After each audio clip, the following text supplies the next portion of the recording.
ವೀಕ್ಷಕರೇ, ಬೋರ್ವೆಲ್ಗೆ ನೀರು ಎಲ್ಲಿಂದ ಬರುತ್ತೆ ಗೊತ್ತಾ? ಕೆಲವೆಡೆ 1000 ಅಡಿ ಬೋರ್ ಕೊರೆಸಿದರೂ ಕೂಡ ನೀರು ಬರೋದಿಲ್ಲ. ಆದರೆ ಕೆಲವು ಕಡೆ 30-40 ಅಡಿಗೆ ನೀರು ಸಿಗುತ್ತೆ. ಇದು ಹೇಗೆ ಸಾಧ್ಯ? ಅಂತರ್ಜಲದ ನೀರನ್ನ ಪತ್ತೆ ಹಚ್ಚುವುದು ಹೇಗೆ ಮತ್ತು ಭೂಮಿಯ ಒಳಗೆ ನೀರು ಎಲ್ಲಿ ಸಂಗ್ರಹವಾಗುತ್ತೆ ಅನ್ನೋದನ್ನ ಈ ವಿಡಿಯೋದಲ್ಲಿ ನೋಡೋಣ. ಎಲ್ಲ ಸ್ಕಿಪ್ ಮಾಡದೆ ಕೊನೆ ತನಕ ನೋಡಿ. ವಿಡಿಯೋ ಇಷ್ಟ ಆದ್ರೆ ಲೈಕ್ ಮಾಡೋದನ್ನ ಮರಿಬೇಡಿ. ನಮ್ಮೆಲ್ಲರಿಗೂ ವಾಟರ್ ಸೈಕಲ್ ನ ಬಗ್ಗೆ ಗೊತ್ತೇ ಇದೆ. ಅಂದ್ರೆ ಸಮುದ್ರಗಳಿಂದ ಆವಿಯಾದ ನೀರು ಮೋಡಗಳಾಗಿ ಬದಲಾಗಿ ಮತ್ತೆ ಅದೇ ಮಳೆ ರೂಪದಲ್ಲಿ ಬೀಳುತ್ತೆ. ಈ ನೀರು ಕೆರೆ ಮತ್ತು ನದಿಗಳನ್ನ ಸೇರಿ ಆ ನೀರು ಸಮುದ್ರವನ್ನ ಸೇರುತ್ತೆ. ಈ ಕ್ರಮದಲ್ಲಿ ಸ್ವಲ್ಪ ನೀರನ್ನ ಮರಗಳು ಸೆಳೆಯುತ್ತೆ, ಇನ್ನು ಸ್ವಲ್ಪ ನೀರು ಆವಿಯಾಗಿ ವಾತಾವರಣವನ್ನ ಸೇರುತ್ತೆ, ಇನ್ನು ಉಳಿದ ನೀರು ಭೂಮಿ ಕೆಳಗೆ ಹೋಗುತ್ತೆ. ಇದನ್ನೇ ನಾವು ಗ್ರೌಂಡ್ ವಾಟರ್ ಅಥವಾ ಅಂತರ್ಜಲ ಅಂತ ಕರಿತೀವಿ. ಈ ನೀರು ಭೂಮಿಯ ಮೇಲ್ಭಾಗದಿಂದ ಚಿಕ್ಕ ಚಿಕ್ಕ ರಂಧ್ರಗಳಿಂದ ಕೆಲವು ಅಡಿಗಳ ಕೆಳಗೆ ಹೋಗಿ ಆಕ್ವಿಫೈರ್ ಒಳಗೆ ಸೇರುತ್ತೆ. ಆಕ್ವಿಫೈರ್ ಅಂದ್ರೆ ಭೂಮಿಯೊಳಗೆ ಕಲ್ಲು ಬಂಡೆಗಳ ಮಧ್ಯೆ ಇರುವ ಖಾಲಿ ಜಾಗವನ್ನೇ ಆಕ್ವಿಫೈರ್ ಅಂತ ಕರೀತಾರೆ. ಈ ಆಕ್ವಿಫೈರ್ ಲೈಮ್ ಸ್ಟೋನ್ ಮತ್ತು ಸ್ಯಾಂಡ್ ಸ್ಟೋನ್ ಅಂತ ಕಲ್ಲುಗಳಿಂದ ಸಹಜ ಸಿದ್ಧವಾಗಿ ಸೃಷ್ಟಿಯಾಗಿರುತ್ತೆ. ಇದನ್ನ ಇನ್ನೂ ಸಿಂಪಲ್ ಆಗಿ ಹೇಳ್ಬೇಕು ಅಂದ್ರೆ ಇದು ಗ್ರೌಂಡ್ ವಾಟರ್ ಕ್ಯಾನಲ್ಸ್. ನೆಲದ ಮೇಲೆ ಇರುವ ಚಿಕ್ಕ ಚಿಕ್ಕ ರಂಧ್ರಗಳಿಂದ ಆಕ್ವಿಫೈರ್ ಒಳಗೆ ಹೋಗುತ್ತೆ. ಈ ಆಕ್ವಿಫೈರ್ ಕೆಲವು ಪ್ರದೇಶಗಳಲ್ಲಿ ನೆಲಕ್ಕೆ ಸ್ವಲ್ಪ ಅಡಿಗಳ ಕೆಳಗೆ ಇರುತ್ತೆ, ಇನ್ನು ಕೆಲವು ಪ್ರದೇಶಗಳಲ್ಲಿ ತುಂಬಾ ಆಳದಲ್ಲಿ ಇರುತ್ತೆ. ಅಂದ್ರೆ ಕೆಲವು ಮೀಟರ್ಸ್ ಗಳ ಒಳಗೆ ಇರುತ್ತೆ. ಇವು ಒಂದು ಪ್ರದೇಶದಲ್ಲಿ ಒಂದೊಂದು ರೀತಿಯಾಗಿ ಇರುತ್ತೆ.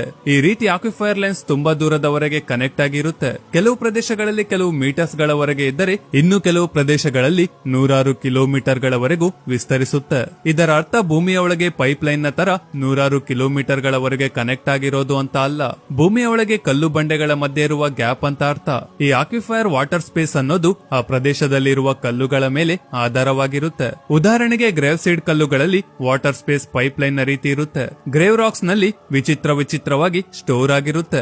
ಆಕ್ವಿಫೈರ್ ಒಳಗೆ ನೀರು ಸೇರಿದ ನಂತರ ಅಲ್ಲಿ ಯಾವ ಸ್ಪೇಸ್ ಆಳವಾಗಿ ಇರುತ್ತೋ ಭೂಮಿಯ ಗುರುತ್ವಾಕರ್ಷಣ ಶಕ್ತಿಯ ಕಾರಣದಿಂದ ಮೊದಲು ನೀರು ಅಲ್ಲಿಗೆ ಸೇರಿಕೊಳ್ಳುತ್ತೆ. ನೆಲಕ್ಕೆ ಹತ್ತಿರದಲ್ಲಿರುವ ಆಕ್ವಿಫೈರ್ ಅನ್ನು ಅಸ್ಥಿರವಾದ ಆಕ್ವಿಫೈರ್ ಅಂತ ಕರೀತಾರೆ. ಅದೇ ರೀತಿ ನೆಲಕ್ಕೆ ತುಂಬಾ ಆಳದಲ್ಲಿರುವ ಆಕ್ವಿಫೈರ್ ಅನ್ನು ಸ್ಥಿರವಾದ ಆಕ್ವಿಫೈರ್ ಅಂತ ಕರೀತಾರೆ. ಈ ರೀತಿ ಏಕೆ ಕರೀತಾರೆ ಅಂದ್ರೆ ಅಸ್ಥಿರವಾದ ಆಕ್ವಿಫೈರ್ ಅನ್ನ ಹೆಚ್ಚಾಗಿ ಡ್ರಿಲ್ ಮಾಡಿ ತೆಗಿತಾರೆ. ಅದೇ ರೀತಿ ಆ ನೀರು ನದಿಗಳನ್ನ ಸೇರುತ್ತೆ ಮತ್ತು ಮರಗಿಡಗಳು ಕೂಡ ಸೆಳೆಯುತ್ತೆ. ಅದೇ ರೀತಿ ವಾತಾವರಣದಲ್ಲಿ ಬರುವ ಬದಲಾವಣೆಗಳಿಂದ ಅವು ಬೇಗ ಡ್ರೈ ಆಗಿ ಹೋಗುತ್ತೆ. ಈ ರೀತಿ ಇವುಗಳಲ್ಲಿ ಕೆಲವು ತಿಂಗಳುಗಳವರೆಗೂ ಮಾತ್ರ ನೀರು ಶೇಖರಣೆಯಾಗಿ ಇರುತ್ತೆ. ಸ್ಥಿರವಾದ ಆಕ್ವಿಫೈರ್ ತುಂಬಾ ಆಳದಲ್ಲಿ ಇರುತ್ತೆ. ಇವುಗಳಲ್ಲಿ ವರ್ಷಗಳಿಂದ ಹಿಡಿದು 100 ವರ್ಷಗಳವರೆಗೂ ನೀರು ಶೇಖರಣೆಯಾಗಿ ಇರುತ್ತೆ. ಅಂತರ್ಜಲಕ್ಕೆ ನೀರು ಕೇವಲ ಮಳೆಯಿಂದ ಮಾತ್ರ ಸೇರೋದಿಲ್ಲ. ನದಿಗಳಿಂದ, ಕೆರೆಗಳಿಂದ, ಮಂಜುಗಡ್ಡೆಗಳು ಕರಗುವುದರಿಂದ ಕೂಡ ನೀರು ಸೇರುತ್ತೆ. ಈ ರೀತಿ ಗ್ರೌಂಡ್ ವಾಟರ್ ಅನ್ನ ಡ್ರಿಲ್ ಮಾಡಿ ನೀರನ್ನ ನೆಲದ ಮೇಲೆ ತೆಗೆದುಕೊಂಡು ಬರಬಹುದು. ಹೆಚ್ಚಾಗಿ ಪ್ಲಾಸ್ಟಿಕ್ ಅನ್ನ ಎಸೆಯುವುದರಿಂದ, ಸೇಫ್ಟಿ ಟ್ಯಾಂಕ್ಸ್ ಗಳಿಂದ, ಅಂಡರ್ ಗ್ರೌಂಡ್ ಗ್ಯಾಸ್ ಲೀಕೇಜ್ ನಿಂದ ಗ್ರೌಂಡ್ ವಾಟರ್ ಕಲುಷಿತವಾಗುತ್ತಿದೆ.